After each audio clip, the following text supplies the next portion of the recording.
vegetarian is like raising a kid Mennonite. It's difficult, but not that different. Raising your kid vegan is like being Amish, a totally different world. I, from the outside, would have to agree, but I'm sure after this story, I'll totally agree. When you school me on the Amish. So I have a lot of sources. LA Times, Amish cope with murder, free of anger. Wikipedia and Murderpedia, The Amish Village, Discover Lancaster, Murder in Amish Country, Season 1, Episodes 1 and 5, Medium.com. And I just want to start out with my story into the Amish. So Jimmy's people, the Amish. No, Jimmy is from Amish country, Hershey, Pennsylvania. And I have always, and it looks like it said Lancaster, but they have profusely told me it's Lancaster. Oh, I always thought it was Lancaster. I mean, Lancaster. 90% of the country says Lancaster. Lancaster sounds like the way I would say it because I'm so country twanged. Lancaster. Lancaster. But I have always wanted to go. And you guys know we went up there and did Gettysburg and all that. I just finished one of my bags of chocolates this morning. So Sad it's gone. I bought a case of Zero Bars and they were already gone. But like, he would always tell me, well, it's just quilts and furniture. I don't want to go. I'm like, well, I do. And we would go to this Mennonite market every time. Hand to God, the best soft pretzels, which I can't even eat anymore, and fresh squeezed lemonade. Oh, I bet. Everything was like fucking homemade. They sold spices. Stupid cheap. And like, I remember being in there one time and I had my cell phone. I was sneaking pictures. Jimmy's like, they don't like pictures taken. I'm like, what are they going to do? I ain't from here. Call the Amish police on me? With what? They don't got a phone. So we went to Central Market, which is the oldest continuously running public farmers market in the country. Oh, hey, is that your bag that I still have that you asked me to return to you 2 years ago? Central Market, green bag in Jackson Square or something like that? Oh, no. The Central Market is from Central Market in Houston. I just have a shit ton of them. I don't care. Oh, okay. I buy them every time I go to Central Market because it makes me feel bougie and rich. I can't. I can't. I don't ever use them except Most for people like I buy a Rolex or the Gucci to feel like rich. And like, I buy the reusable bags. Get on my level. Get on my level. I'm sorry, MTV Cribs is gonna be coming up in here and they're gonna be like, look at this collection. I got IKEA ones too, baby. I got these ones from Walmart. I got these ones from Aldi. Get on my level. This is a Whataburger one. I do have a Whataburger one. I do too. That's why I said that. They do think if you Uber Eats it, they'll send you a big ass bag. I'm like, yes, sir. Thank you. If they take forever with your order, they'll give you 2 of them. That's what they did for me as like an apology. And I was like, done. I wasn't even upset. They'd be more caring. Like, you know what? You know what make me feel better? 3 of these bags. I wasn't even upset because I was picking up the food before I went home. So I was by myself. So I'm like, take your time. I'm just going home to my family. That drive me crazy. I'll take a few more minutes to play on my phone and quiet. Do you have any wine back there? Just kidding. I love my family and I hate being away from them. I love them so much. Says every family annihilator. So we went there and I, of course, bought jam and they had like whoopie pies, which have you ever had one of those? Yes. Holy shit, they're divine. They had gluten-free ones. And I was like, hell yeah, Amish. Thank you. Thank you. For my gluten intolerance. Tip my hat to you. I couldn't get that shit in Houston. But I damn sure got it in Pennsylvania. Okay? So Thank you, I learned a lot about the Amish. So to make sense of like why there are very little Amish murders, I was going to tell a little bit more about the Amish. They're formerly the Old Order Amish and are a group of traditionalist Anabaptist Christian church fellowships with Swiss and German origins.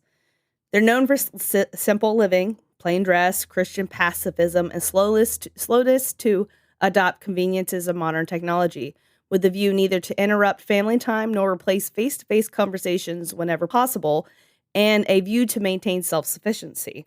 So they are, I never realized this, I guess it just didn't dawn on me that they're pacifists because they always look so stern and serious like they could whoop your ass, you know what I'm saying? Like, these guys are farm laborers. They got some muscles and shit, you know? Jebediah out there pushing that teal. I bet he is ripped. For real, okay? Watch out, Arnold. But, like, to find out they they look for the like path of least resistance. We're gonna think about their strife before we think about our own. And they're very tight knit. It's like the Mormons tried to copy that, but then like, they got really shitty. The Amish have like maintained this self-sufficiency, and they don't have power, not because they are afraid of power like I thought it was. I thought it was like one of those things. No, they just don't want to be on the grid.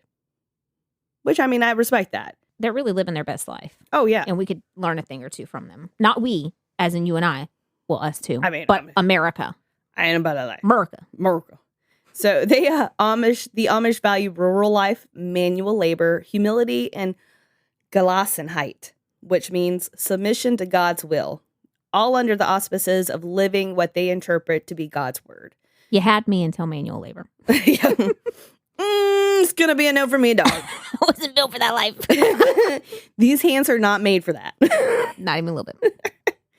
So while I was also like, there's Mennonites and they're Amish, and I'm like, they all look the same. I do know that Mennonites, you'll see them wearing like Nikes or talking on cell phone. They'll actually drive and stuff. But there are some stark differences. Their religious beliefs are actually very similar, but the split boils down to practices versus beliefs around the mid to late 1800s. The Amish were founded by Jacob Ammann, Ammann, whereas Mennonites were founded by Frisian Menno Simons. Amish abstain from modern technology and live off-the-grid lifestyle where they only rely on themselves and their direct community. They do not drive and will use horse and buggy or scooters, which I didn't know that. They have these little, like, you'll see them in Lancaster scooting around, Like I'm thinking like a Razor scooter. Moped. No, not like a Razor scooter. Oh, okay. Is it electric? But it's black. No. Oh, well.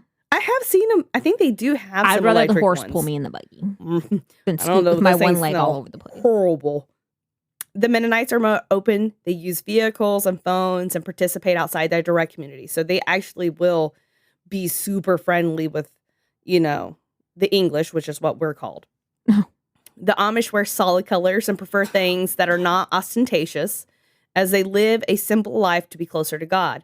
They do not use buttons or buckles, but prefer suspenders. And the women wear white heart-shaped bonnets called the Heart of Lancaster. And the whole, like, buttons and buckles, the Mennonites and the Amish, they all descended from, the Swiss and German area. And there was a lot of strife against, like, religious strife against them and prejudice. And a lot of the people that were prejudiced against them had these big gold buckles and buttons and always had mustaches and stuff like that. So they abstain from that for memories. Like, think of it like... So do they just, like, sew their clothes so that they, like, T-shirts that just slide over their head and their pants are, like, elastic waistband? Like, or what? How do they keep them on? They'll have, like, toggles. The hell is a toggle? And then they have, like... How is it, Jimmy? How do they have their jackets? Clasp.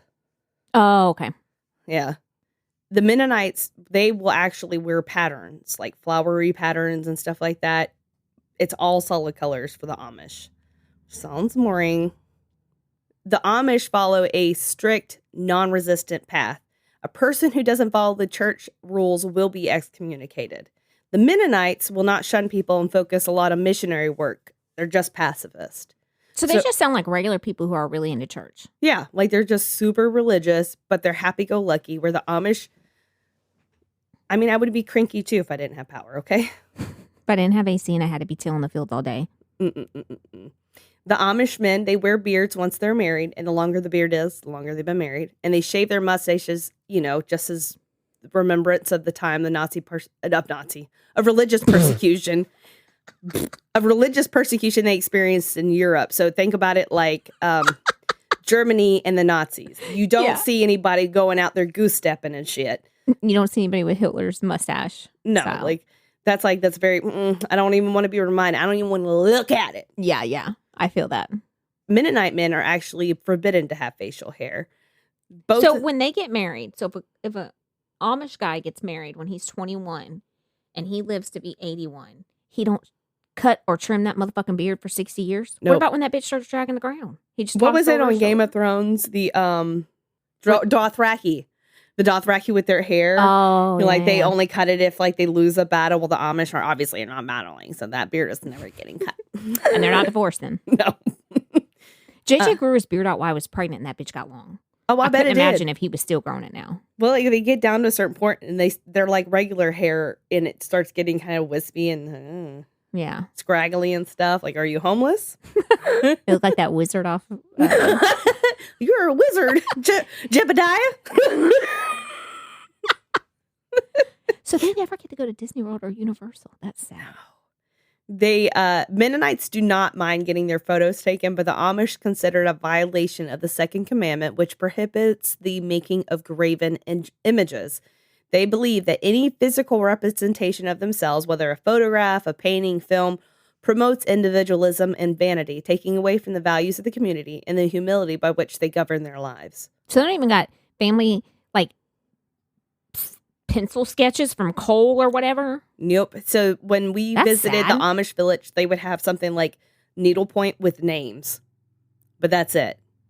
In fact, one of the victims that I'm going to talk about today doesn't have any pictures of her whatsoever. Mm. Could you imagine in this day and age not having not one single bit, not a thumbprint digitally, photographically, any of that? No. That's real off the grid. That's real anti-government. It is. I mean, I don't mind it. I kind of see why they like that though. I do too.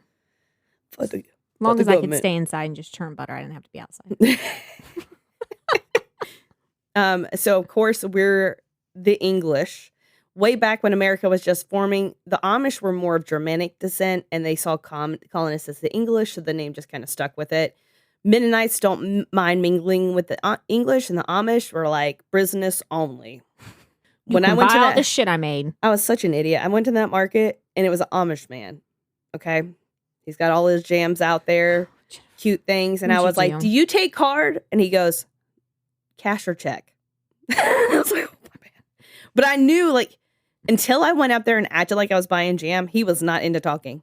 He didn't. He wasn't like trying to sell me like the guys at the mall. Like, try some of this. Try some of this. Nope. He was like, ma'am, jam's 3 for 2, 3 for 2, price of 2. He wasn't doing that. No. He's like, get some jam or fucking He got leave. real friendly though when I walked up and started looking at buying a lot of jam though. Oh. Gave me a box and everything. Okay. And so let's talk about Rumspringa, which is something that people hear about. We all think of it. I thought it was like a season thing. Like every summer we have Rumspringa, like it's Coachella for Amish. You know what I'm saying? Stop. Go away. Get out of the room right now. Oh, let me ask one thing before you jump to Rumspringa. When they make money from selling the goods, such as jam, cheeses, gluten-free pretzels, does this go in a communal pool of money? Or do they get to keep their own money? They keep their own money. Oh, okay. But they also, They probably donate all of it to the church anyway. No, there are millionaire Amish. Is what I found out. Do they marry the English? No. Okay. You can go Amish, but it's very hard. Apparently, it's not something that happens very often. Obviously, it's more of a you're born into it, so you're used to it kind of thing. Not many people go Amish. Jennifer, I'm getting ripe in my age, and there is no way that I could become Amish at this point in my life. I am too accustomed to air conditioning and Wi-Fi. Yes. Okay, the other day, I left the nail salon, and my phone decided to not pick up any internet signal whatsoever. I couldn't send a text, nothing. You're I beside was yourself. freaking the fuck out. And I went to McDonald's drive-thru so I could pawn off their Wi-Fi and send Jimmy a message that my phone was broken. Not because he could fix it. And I was like in League City, which is 10 minutes away from my house. Like I'm on the other side of the world or something. I'm bouncing off of Wi-Fi at McDonald's. I'm sure that he was despondent at home that he hadn't heard from you. And he was so glad you went to McDonald's, got that Wi-Fi, and let him know. I need to let him know. Thank God I've been sitting beside my phone waiting to hear from you. He's probably like, fuck, that bitch is coming home now. Exactly what he was thinking. So Rumspringa, it's not a season. It's actually just like an extended quinceanera or bar mitzvah, kind of. Like it's their own celebration of adulthood. And they look at it positively. Like, you go out and you live the English lifestyle. You wear their clothes, you drink, people do drugs, people Have and sex. they have sex. It's fucking wild. There are videos It's spring of break. it. Yeah, spring break. And there's no particular time set. It's not from like 16 to 21. It can go on for a long time. It could be 3 months long. It's dependent on that person. And so Who's funding this? Their family, or they got to go find a job and pay for it themselves? I think Or you they don't pay know? for it themselves. Okay. Because they're like, but these They're kids, learning what it would be like to be English. but these kids have worked their whole life. Like as soon as they could put a fucking hammer in that boy's hand, they gonna be working. They gonna be building some shit. So to them, they're like, fuck it, whatever. I'll make a little money on the side, do some LSD. Let's get crazy. You hear about it, and it's a positive thing in their community. And I would have to say 90% and above. I don't know the exact figure, but they said that most people who do Rumspringa do actually come back into the community. They choose the Amish life. There is that select few that decide, no, I don't want to do it, and they move on. But here's the thing, they don't shun those people. For the Amish, they don't baptize you until you're ready to be Amish. So that's an adulthood thing. It's not when you're done when you're a baby, like, Christians, like, let's do a Sunday party and dip this baby in water, Yeah. We'll have some baked beans and pulled pork. Waterboard a child. Carry on. They wait until that person decides they want to. That's probably why a lot of them continue on the way, because they're given the choice. You get to make this choice about your life. You get to choose when. Whereas Americans, English, we try to make all the choices for them. Like, no, I'm going to direct you this way because that's the best decision for you. Right. To them, they're like, okay, I've got you this far. It's up to you. Decide what you want to do. And if they decide they don't want to take the Amish path, they actually still talk to that family member. It's not like Scientology where they're like completely shut out. No, they still talk to them. What gets them shunned is if they go back, get baptized, then leave. Oh, okay. Because that's like a slap in the face to God. So that's where kind of like Rumspringa kind of comes to place. It's a really positive. I have to say, it seems like a super positive community. But, they do have backwards practices. Like they don't believe in gay marriage and, things like that. So I have 2 stories today because there isn't like a whole heck of a lot. There's very little that has happened. Most of the people that have been Amish that have murdered were not Amish anymore. Like they had left the community or something. It's extremely rare for it to ever happen. So we're going to start out with the murder of Ida and Danny. December 24th, 1985, Thayer County in Chester, Nebraska, a body is found in the ditch. It was a body of a small boy around 9 years old. Mm-hmm. Hypothermia is found to be the cause of death, so he didn't really have any wounds or anything indicative other than that he probably had hypothermia due to the temperature. No one had reached out to report a child missing, so they publicized the Johnny Doe, even releasing an airbrush photo of the body after the autopsy. And I found one. It's a really cute. It looks like he's sleeping. And I don't know if you've ever looked at Houston actually has a website for the same thing, for unidentified bodies. And they will airbrush them to look like those people. And they actually have pictures of their tattoos and stuff. All unidentified people. It's creepy. But take a stroll. You know what I'm saying? Lose an afternoon in it.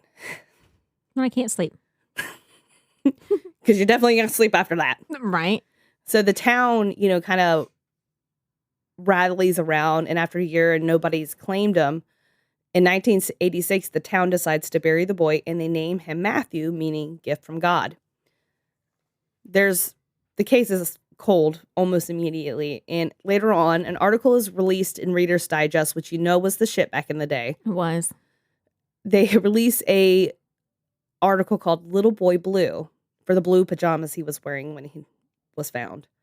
They get a call from a man in Ohio who suggests that the boy is Danny Stutzman, 9 years old, and he's a neighbor's child. His father is Eli, and he's actually been missing for years. Eli and his family are Amish from Apple Creek, Ohio. The daddy was missing or the boy? The dad. Oh, the dad was missing too? Yeah, he hadn't seen him. He wasn't truly missing. The dad wasn't. On December 14th, identification of the body was confirmed through a palm print of Danny Stutzman's third grade report card from the Uri Elementary School in Lyman, Wyoming. Danny and his father had actually come from one of the largest sects of Amish, the Schwarzenruber. Schwarzentruber. How's it, Jimmy? Schwarzentruber. Okay, sounds great. Founded in 1930, and it's ultra-conservative and one of the most regimented of the Amish. Detectives decide they have to travel to Apple Creek, Ohio to find him. While they couldn't find Eli, they found Danny's maternal grandparents who agreed to speak. Eli had married their daughter, Ida Gingrich. When he arrived in Ohio in Christmas 1985 without Daniel, Stutzman told his family that the boy was on a skiing trip. Sounds very Amish, right? They had a letter from Eli who stated that Danny had died in a car accident in Utah in July 1986, but the letter was written 7 months after Danny's death. Right? In their investigations, it's discovered that Ida and Eli were happy in the first few years of their marriage. After that, there was trouble growing. They had Danny almost immediately, but in 4 years, Eli becomes distant. And then all of a sudden, men start showing up to the farm to visit with Eli alone for several hours. Turns out, Eli was gay. He was on the down low. And he was poorly hiding it because Amish believed that it's a sin. Ida actually discovered this, and it made a big strain on their marriage worse. If I found out that JJ was having sex with men, it would be not only a strain on our marriage. It'd be like combustion, like implosion. I'd be like, well, we're going to have to talk about this. I'd be like, do you, boo-boo? If that's what you like, go ahead. If that's but I'm going to head out. Yeah, I don't need to be involved. Like, there's nothing for me. You know here. what? I am proud. Pride. Do it. I'll go march with you in the march. parades. But I'm gonna not as your wife. I'm gonna have to take it elsewhere. One night, their barn is on fire, and Ida supposedly runs to get milk jugs out of the barn and becomes trapped. Ida was 8 months pregnant at the time. Eli said he dragged her out by her feet, but she perished nonetheless. He told people her heart just stopped. Did it now? Yeah. Curiously, her death certificate stated that she had heart failure. There was no autopsy of her, and the coroner had taken Eli's word. Eli stated that she had some heart issues despite her family having no knowledge of it. They were still living on the Amish farm, right? Mm-hmm. Okay. Her body is covered in bruises and cuts, and her body was burnt, but in the appearance that had been laid next to a fire, not like she had caught on fire. Earlier that day, Eli had actually gotten a new life insurance policy and redid both his and his wife's will. That day? That day. Don't be suspicious. Don't be suspicious. Like Camilla likes to tell me, don't be sus. Emma, too. Like, what you know about that? The mysterious, although not really mysterious, death of Ida caused a new urgency in finding Eli and suspecting him of Danny's murder. Within a year of Ida's death, he shaved his beard and became enamored with the English lifestyle, and he stops hiding his sexuality. In March of 1982, Eli leaves the Amish, sells the farm, and leaves for Austin. He didn't want Danny raised by the Amish, but he also didn't care about raising his son. He would party and drink and place ads for company of other men, because it was back in the day. Yeah, he placed a classified ad. There was no grinder. Ex-Amish man. Yeah. Looking for any man. I'm a hard worker, love carpentry. I can make some killer jams and cheese. I remember what I was going to tell you earlier about the Amish. So this is something else that I found out about the Amish. They are inventors, like crazy inventors. Oh, yeah. They will make refrigerators with like a gas engine, like from like a weed eater. Because it's not electric, it's gas. They also use batteries for things. Like they'll have battery lights and battery dishwasher and all these different kind of things. Like they had a car battery hooked up to a engine that was hooked up to a old fashioned washer that you used to like hand crank, but now it was automatic. You know, they would nothing went to waste. Oh yeah, Emma has a chair that her grandparents bought her at an Amish market, and it looks like a rocking horse. And then if you flip it up, it's a high chair. And then if you flip it up the other way, it's like a booster seat. But when it's in the rocking chair form, you can't tell. It's badass. Right? And it's constructed Listen, so if you nicely. don't have like, TV and a cell phone, there's so much shit I guess you can get done. like that wooden rocking chair will probably last generations. Whereas if you went and bought something like that at the store, you'd be lucky if it lasted. You should tell her that thing's like 500 years old. And then watch her show it to the Antiques Roadshow. Like, not this bitch lied to you. This is Amish made. 2006. Sorry.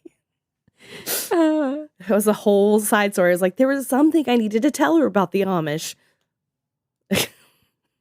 None of that was important. Oh, I enjoy hearing that stuff. I don't know if everybody else does, but I do.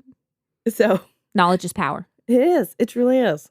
Investigators found out that Eli had gone down to Austin, Texas, and with Danny to stay at a friend's house. The friend is found dead, actually. In Texas, investigators meet with Eli at the apartment he and the friend shared. The friend, Glenn Pritchett, was a Coast Guard veteran that worked with Eli on a construction site. He tells investigators he had taken him to a bus station as he had gone home to Montana, and he was shocked about his death. I'm starting to get a little worried about Eli here. There's a lot of people dying in his company. Mm-hmm. They noticed a bunch of horse sculptures around the apartment, and they asked if Eli loved horses, and he was like, yes, I raised them my whole life. Turns out the body of Glenn was less than a mile from the ranch where Eli kept his horses. Horses? Or were they stallions?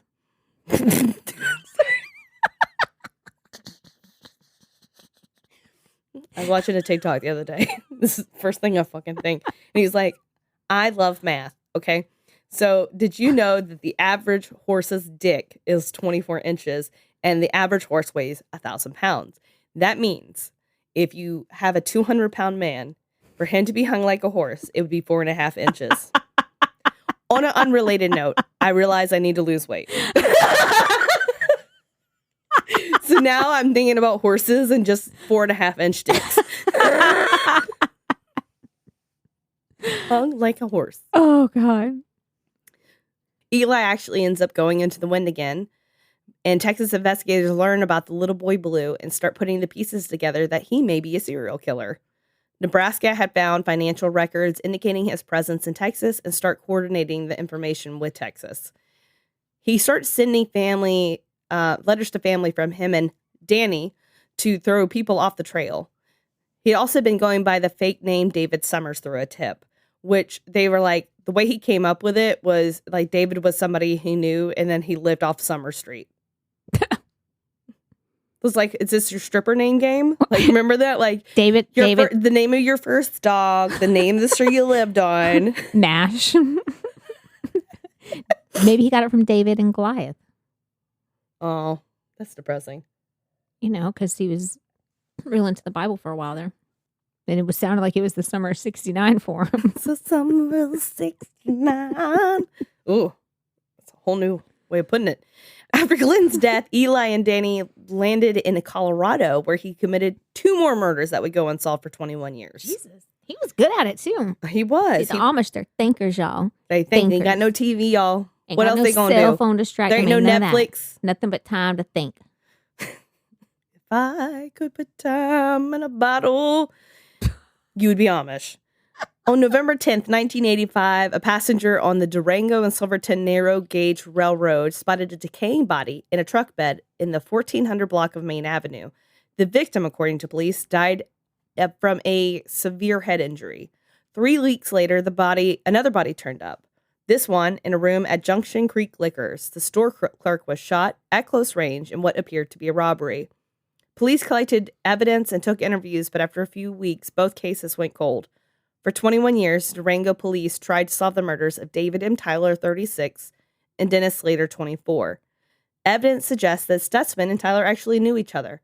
They were both gay, and they used drugs. Because I guess apparently Eli liked methamphetamines. He was wilding out once he left the Amish. He was Rumspringa for life.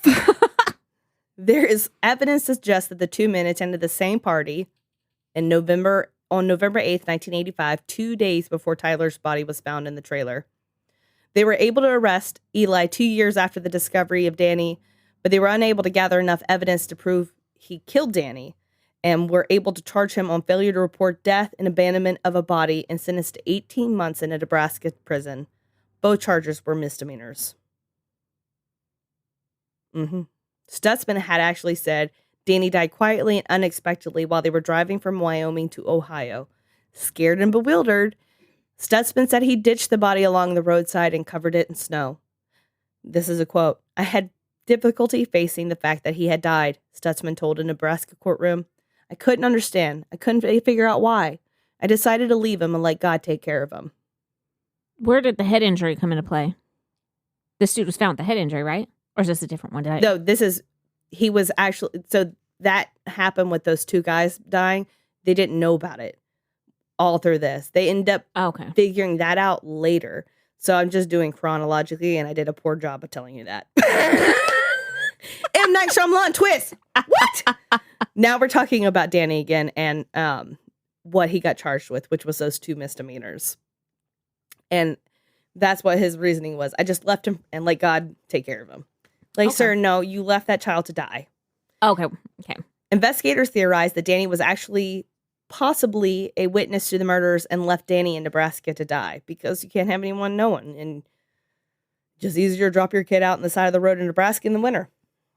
That's so heartless. I don't know if that's which one's worse, like actually like killing your child with your own hands in some kind of form or leaving them out there to freeze to death. I think freeze to death. The confusion that child had to think. Like, is he coming back or, And the at least if like you shoot your kid or not, let me rephrase that. At least if you shoot your kid. Like, it's quick and it's over. This kid like sat there for a long time before they froze to death. Like, man, what the fuck, Dad? And nothing but his little blue pajamas. This ain't cool, bro. Not cool, man. I hope he like drugged him or something so he was like sleeping and he didn't. I doubt he did. Or, I mean, he possibly could have just to get him asleep to leave him. Yeah. In 1989, Eli is sent to Texas where he's convicted for Glenn's death. A jury found Stutzman guilty of murder on July 31st, 1989, and an Austin judge sentenced Stutzman to 40 years in prison, providing a sense of justice for authorities and residents of Chester. Stutzman would serve less than 13 years before being paroled under mandatory supervision. He was released in March of 2002, where he decided to make Fort Worth his new home, and he committed suicide January 31st, 2007. At this point, authorities in Colorado were finally able to retrieve DNA and fingerprints from Eli, since he had not complied for years to give it. And they were finally able to identify him as the murderer for the two fellas as well. So he killed David himself and Tyler. because he didn't want to go back to prison. Well, like, they had asked, and they didn't have, I guess, enough evidence for a warrant. And so, he got out of jail, kills himself, and they're like, well, don't need permission now that he's dead. That's when they got it. And that's when they got it and found out he had killed them in the midst of all this other stuff. I figured he would do well in prison. It seems very similar to the Amish life. No cell phone, no choice or control of anything. Except there is a lot of butt sex happening. But he was into that. Yeah, that's true. Well, I don't know. That feels like a lot of unconsensual. But unauthorized. Is the sad story of little boy Baloo. That's very sad. So technically that's not an Amish murder because he was no longer Amish at the time. So I have one that is actually an Amish murder. And this one is about Edward Gingrich. And this one's also a little bit of an older one. March 18th, 1993, Crawford County, PA police are called to the Amish community for an altercation. Now, they never called nobody about nothing. Period. So it had to be Surrey's. Because they had to get in the buggy, down and borrow, get the horses out the stable, buggy on down to someone's house that had a phone. And have them call 911. Yeah, so it had to be like, for real. Oh, yeah, they did have community phones. But did you have like a thing like a party line? Broke the glass in case of emergency. Stop. Now it's an emergency. Clink. And watch it be like an old one, like the hello. No one's there because we don't have operators anymore. No. So they're fucked. Whatever happened to those operators? They don't have any phone numbers or a phone book. So like, what do we do? What's the number to 911? I don't know. Not hating on that Amish at all, y'all. I think they're awesome, for real. It's just funny. I'm hating on him a little bit. That shit's funny. I can't miss a joke when it presents itself. I call Jimmy Amish at least once a week. So they find 2 men, Ed and his brother Danny Gingrich, and Ed claims to have killed his wife.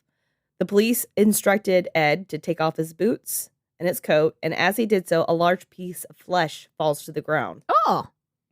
He had murdered his 29-year-old wife. That day, the Amish were celebrating a wedding, but Katie had refused to let her husband go. Around dusk, the children were playing on the floor of the kitchen when Gingrich got up and punched his wife in the face. He shouted at her, "I am the devil." Katie fell down to the ground and called for her 6-year-old son to run to his Uncle Daniel's house to get help.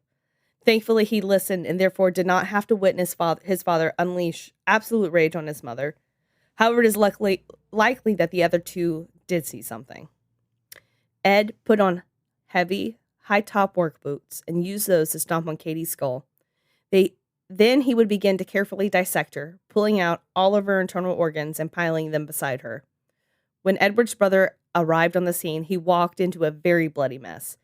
Katie was clearly deceased. She laid on the floor face up, naked, with all her organs in a pile beside her. Jesus Christ. And there was a paring knife beside her body.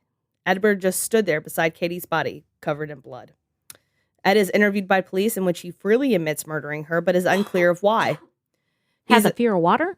He's unclear of why. Unclear of why, I'm sorry. He is assigned... I was like, that's random. He's like, yeah, I killed her and I'm scared of water too. You got hydrophobia? What? Ed is interviewed by police and... no, I already said that. He's assigned counsel, and they're also unable to get anything out of him to ascertain why he killed Katie, the mother of his 3 children. The Amish community, despite being pacifist, living a non-revenge lifestyle, were devastated this happened within their small circle. They're like, look.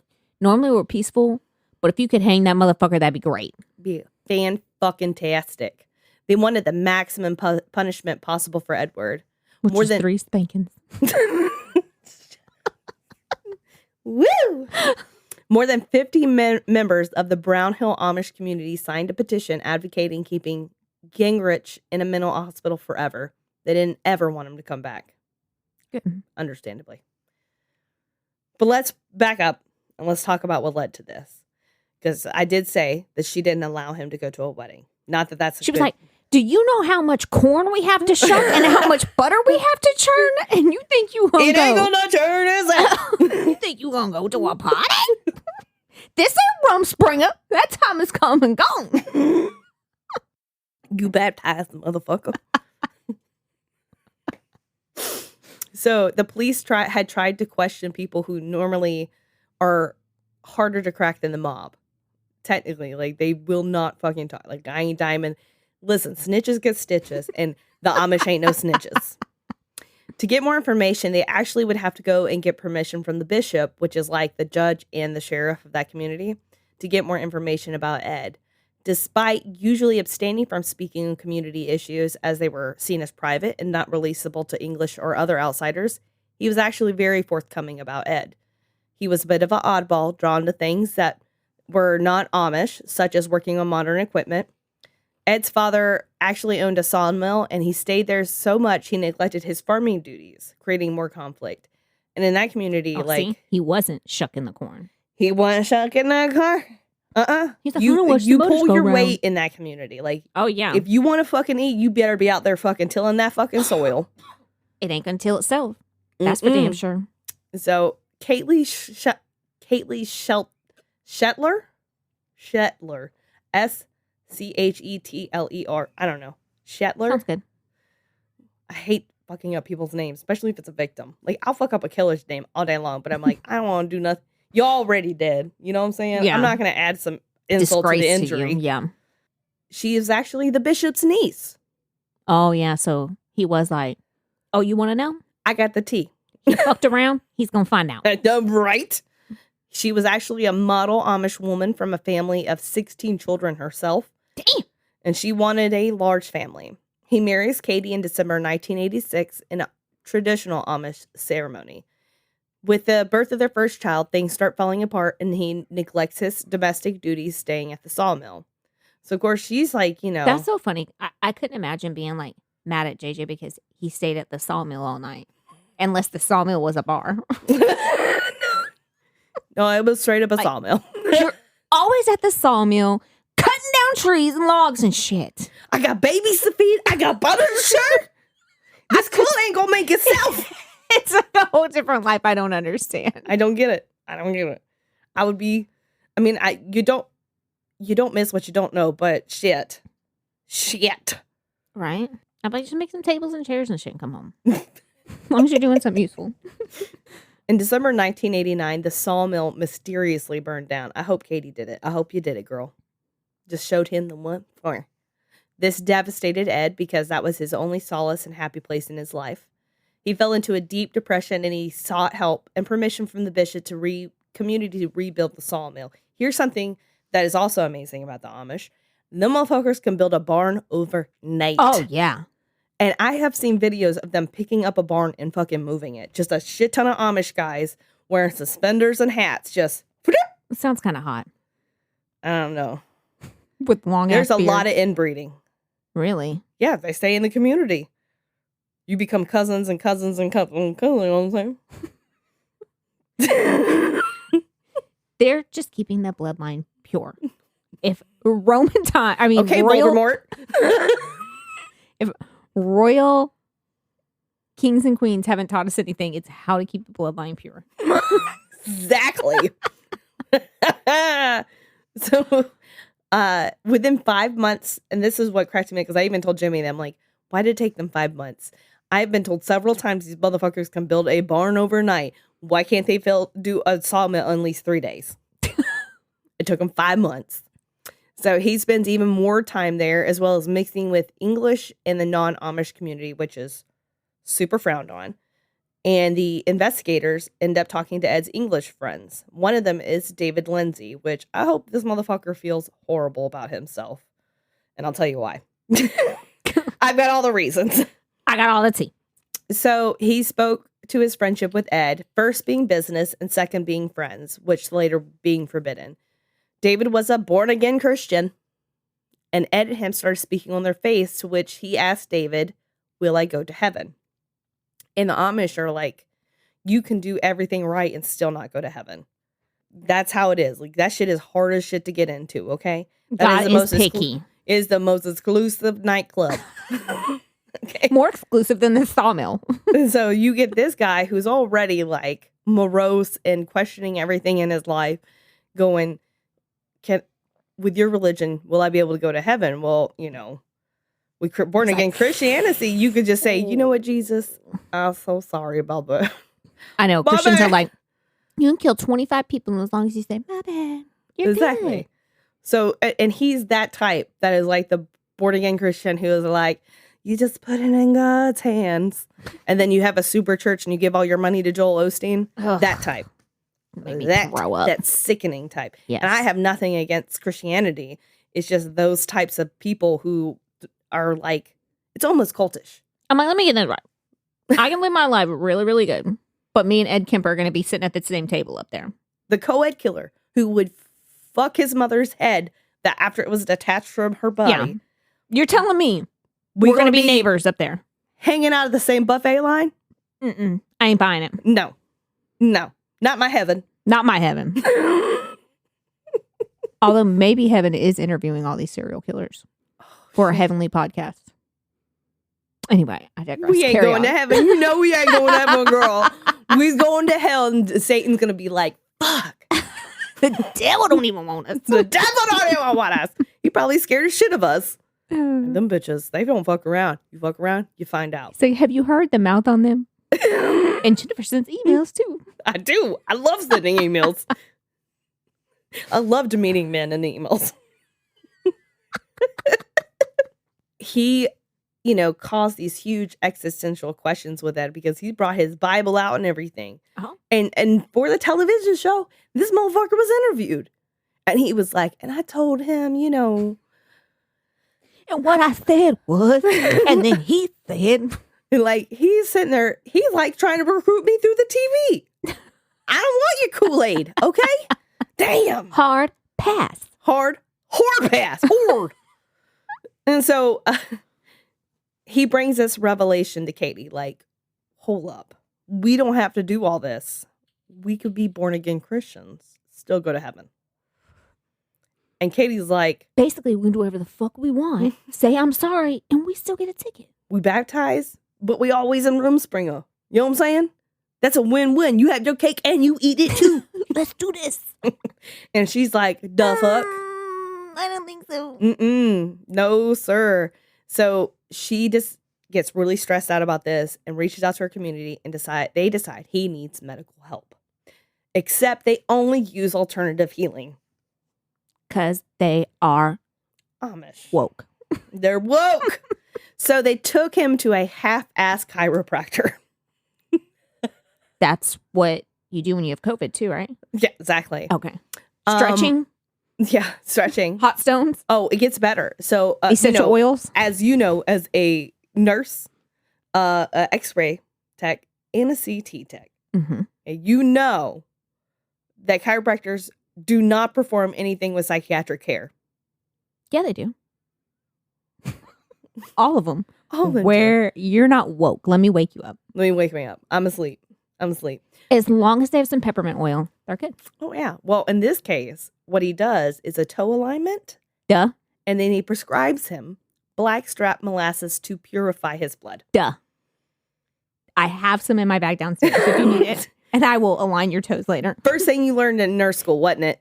Toe alignment. Blackstrap and molasses and toe alignments. Well, we didn't learn about the blackstrap molasses till later on. That's advanced stuff, toe ain't it? alignments was day one.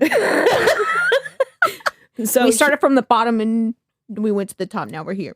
And I'm going to tell you, I lived for this show because it was a reenactment show. So you had this guy who obviously wasn't Amish and he was like are the sweating best. profusely, opening up a jar of molasses and drinking it, you know, like I'm sure it was not that dramatic, but he visited his chiropractor regularly. And with his last visit, the morning of the murder, he received a scalp massage and taken molasses as part of his treatment. That's what my doctor does when I go. Listen, I ain't know that doctor. My doctor don't give me no scalp massages. I lay on the bed and she rubs my head and I tell her all the things while she pours molasses in my mouth. I'm prescribing you the best of the best. It's addictive now. Use responsibly. I bring my pancake to sop up the drip of molasses. So they actually learned that a year before the murder, Ed started using a engine degreasing solvent in his machine shop. And people witnessed him using it in a non-ventilated shop for hours at a time. And people would warn him and he'd still continue to use it with reckless abandon. So he was huffing paint. Born again Christian guy was like, let me tell you, that shit was strong. And I was telling him, we need to go outside. And I was like, did you though? He was like, if you close all the doors, you feel really good afterwards. Excellent. I was dying because like born again Christian guy is not taking any responsibility over this whatsoever, right? For his tiny part. And he's blaming it all on huffing degreaser, which I get it. That could probably fuck you up. Okay. We saw how Steve-O was on Whippets. Okay. That shit will fuck your brain up. You know, Emma was using the whipped cream one time and she wasn't turned upside down. And I was like, JJ, come get your kid. She's in here doing Whippets. She's like, what am I doing? Oh, you know what you're doing. Stop fucking around. They say, you know, you'll be on methamphetamines. Hook it on the corner. She's like, Mommy, I just want some of my hot cocoa. I'm like, I don't trust your ass. So these fumes can actually cause a wide range of issues, but most importantly, his state of mind was affected, which was already on the edge of insanity.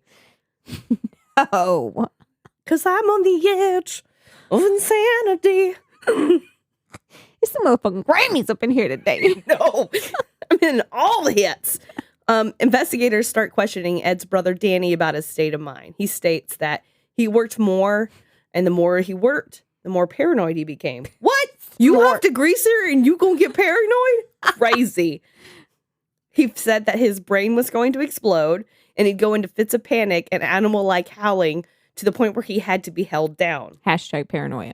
And that's when they finally went and got actual psychiatric help. And he's diagnosed as a paranoid schizophrenic and prescribed antipsychotic medication. Shocking. So he was fine for a little while, and then he quit taking his medications, which some people will do because it makes them feel like blank, like they have no emotions. And I can get that that is not appealing as the manic highs and lows of schizophrenia. Right. But well, you go from all these intense feelings to almost no feelings. To vanilla, just like... Yeah. And I get people not wanting to... I wouldn't personally want to feel like that. No. I mean, I enjoy my fits of rage of yelling at my family. No. Don't take them away. Thank you. JK, guys. I'm the sweetest girl ever. So his parent... And you know, like, when you're... It's almost worse to, like, fuck around with your medication than not take it at all. Oh, yes. So he's doing that a little bit, too. Self-medicating is not good. And his paranoia and his anger... Unless it's weed, then it's fine. Oh, yeah. Who's overdosing on that? Okay. No one. What you going to overdose on? Doritos? Skittles? My tummy hurt. Let me smoke some more. Whoa. So he gets really paranoid. His anger gets worse, and he thought everybody's hiding the truth from him, wanting him to suffer. And he believed that Katie was keeping him from the redemption, meaning that she was Satan incarnate, which leads us back to the murder. In the end, the jury just refused to find Edward not guilty by reason of insanity. He is instead found guilty of involuntary manslaughter, but mentally ill. With this charge, it meant that Edward would still be required to serve time in jail, but that he would also receive psychiatric treatment while he was in prison. He was sentenced to a minimum of 2.5 years and a maximum of 5 years with credit for time served. Wow. In this case, Edward was actually denied parole for the first time the opportunity came up, so he wound up serving his whole sentence, which wasn't much, just 5 years for a very violent murder. On March 19th, 1998, at the age of 34, he was released. The day of the murder, you know, he had been, after that psychiatric thing, Katie didn't want him out in public. 1, super embarrassing. 2, he's a danger to himself, and she knows that. And so she denies him going to the wedding, comes back, and then it's like a flip. He puts these big ass work boots on, goes to town, and just decimates her. See, she's a good person, because if that were me and JJ were crazy and he wanted to go to a wedding, I'd be like, by all means, get the fuck out of my house. Because I need at least 3 signatures to put your ass away. Stay Let's away. Let's parade it. All night. Because you crazy, motherfucker, and I don't want you here. Yes. See, she's better than me. She was trying to, like, keep him from society. Me, I'd be like, go to society. Out of my home, away from me. Yeah, get out. Get on out. Get on out of here. So he did try to rejoin his children and community once he was released, but he was shunned. He did reconcile with his 2 sons, but his daughter and the rest of his family shunned him. He actually ended up kidnapping his daughter in 2007 to force reconciliation. Awesome. That's the best way to do it. But surprise, it didn't work. And he was That's how me and Jennifer became friends. Exactly. I kidnapped her because I was like, you're going to be my friend. And I was like, okay. So it didn't work, and he was sentenced to probation. The fuck? You just murdered somebody. And then kidnapped your child. So on January 14th, 2011, Ed would be found hanging from the 2nd floor of his barn. Ed went to the barn to feed his horse. 5 hours later, he was found hanging from the 2nd floor. "Forgive me, please," was written in the dust on a bucket. That's sad. Weirdly, although he was shunned, the former community did hold an Amish ceremony, and he is buried in an Amish cemetery right next to Katie. You know, I have such mixed emotions personally about something like that, because after working with mental health, it is real. And a lot of those people don't truly choose their actions. But it's such a catch-22, because what do you do when somebody who has mental health issues does something like that? Because you can't be like, well, you have mental health issues, so we're not going to hold you responsible. You have to, but at the same time, they're not making the same kind of choices you and I are. You're still causing the harm even unintentionally. Right. Because of your mental illness. And to try to square up with that's... And I don't know that prison is any kind of answer, because you're not rehabilitating them. they didn't understand their actions in the first place. They're not going to understand them at any point. And you can't force like flipping prisoners. a switch and doing that and just staying. Yeah. Just staying, sitting right there. That screams mentally ill, and he should have never been able to walk ever again. So that's the story of the first Amish man convicted of murder, Edward Gingrich. Very good. I enjoyed that very much. So It's now one of my we favorite know ones you've done. all the Amish stuff. I got to do so many jokes that I feel weren't really offensive, but they probably were. Well, listen, they're not going to hear it. No, I mean to listeners. Oh. I thought you were talking about the Amish in general. I'm like, they're not going to hear it. They're not going to hear it. But maybe some people got like some Amish family or friends. Maybe they left on Rumspringa. I actually think the Amish are really cool. Listen, and I if you admire are them. on Rumspringa and you're Amish, you do you, boo. But I will say, there ain't nothing like a podcast. You gonna live the rest of your life without a podcast? Right? Without this podcast? I live on podcasts. I was thinking the other day, I listen to them when I'm in the shower, when I'm driving, when I'm at work. JJ will pop his head and he's like, what the hell are you listening to? I'm like, oh, so it's this murder? And then he's just like, slowly walks out and closes the This door. is so relaxing. I'm getting my shampoo and conditioning time in. Got to do a deep treatment. My scalp Hear massage. I got my molasses in there. Hear about innards being placed next to an Amish woman and huffing degreaser. Just girl things. Just girl things.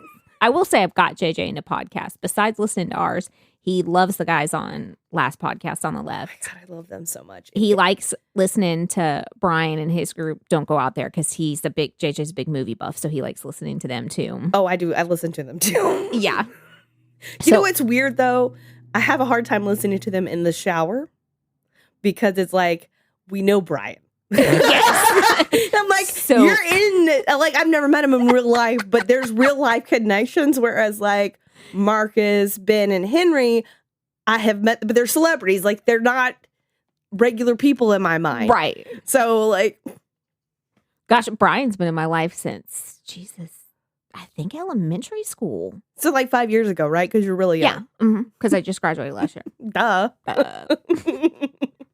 And by that, I mean my kid just graduated last year. Let's be clear, it's your oldest at least, okay? Right. So that's a really long fucking time. That's over half my life I've known him. So yeah, that'd be awkward to bring him in the shower with me. Sorry, Since we're both Brian. married. To other people, not each other.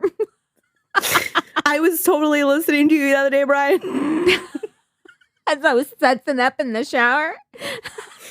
It occurred to me when Don't make this awkward. I was listening to Hush, their review of Hush, and I was like, this is kind of awkward that I'm listening to this. Oh, well. You know, I haven't listened to their fan mail one yet. Oh, And I need to listen. I need to listen to it on the way home tonight. Those are my dudes. Yeah. We're gonna have to like do a cross thing one day. We are. But Once we get big enough to be on their level. we're big enough that we have swag though. And that we have how many We have swag and we have Facebook merchandise. followers now? Do you see what I'm saying? Swag. This is why we can't have a YouTube channel, Jennifer. This right here is my swag. Because then everyone's going to catch your vibe. You're going to become viral. Everyone's going to do the Jennifer. Like the Carlton Fresh Prince. Yes. Hey, do you remember Gadzooks? I do. That's Okay, where you could I get had- Jinkos and Bongos. I was talking about if you don't know what those Gadzooks are- at work the other day, Nobody knew. and nobody knew, except for like 2 people, and I was like, "Thank you." They were like, "Gadzooks, I've never heard of that." What? I was like, "Okay, When I we couldn't were- shop there anyways." When I was in school, I was talking about, no, this was at work, Yellowstone and Kevin Costner and how hot he is. And they didn't even know who he was. That hurts because Kevin Costner is he is. I don't care how bad Waterworld and The Postman is. I fucking love those movies because Kevin Costner's in it. Have you ever watched Mr. Brooks where he's a serial killer? Yes. Oh. Best part of the whole movie. Do you watch Yellowstone? No, I need to. Girl, he's a badass. He's like And wine, he's getting better with age. Riding I also horses love to through the chug wine. mountains? Horses, that's in my dream. Yes, sir. I want to be in the mountains with Kevin Costner Mm. riding horses. I love my husband, don't get me wrong. But I'll ride horses, wink, wink, with Kevin Costner anytime. He knows that Kevin Costner or Mark Wahlberg, Marky Mark and the Funky Bunch, walked up in this bitch. Bye-bye, JJ. That Boston accent, though. You know what I'm saying? He just is that's my number one right there. I put him on my top 5 card and laminate that shit. I love Gary Oldman. And everyone's like, Gary Oldman. I'm like, you just don't know. He's Gary got Oldman. Whoa! Hold on, I probably know who he is. Let me Google this. He was Sirius Black in Harry Potter.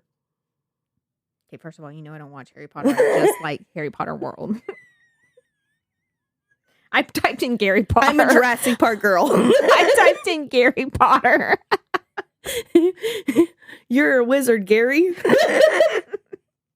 I still don't know who he is. Oh, he's been in a lot of things. He's a really good actor, but I think I fell in love with him when I watched him in Rosencrantz and Guildenstern Are Dead, and it was like back in the 80s. Fine, girl. Oh my God, we got so off track. But anyways, we do have swag. Check out our link tree in our profile. It's bonfire.com/store/too-close-to-home. And then we have our socials. Rate and subscribe where you listen. Tell us about your own too close to home stories. Sorry we got off track. But if you're still hanging out listening to us, then you probably want to hear it anyways. That's right. Well, until next time. Stay safe. Keep your head on the swivel. And do not bring it too close to home. If you do, like the Amish. Churn some butter. And shuck some corn if you want to go to the sawmill. Just take care of business first. Just don't be huffing no degreaser. Bye. Bye. If you enjoyed this episode of Too Close to Home, don't forget to rate and subscribe to us on most platforms. Follow us on our social media at Too Close Home Pod on Facebook, at Too Close Podcast on Instagram, or if you have your own Too Close to Home experience, shoot us your story at tooclosetohome@yahoo.com. Thanks for listening.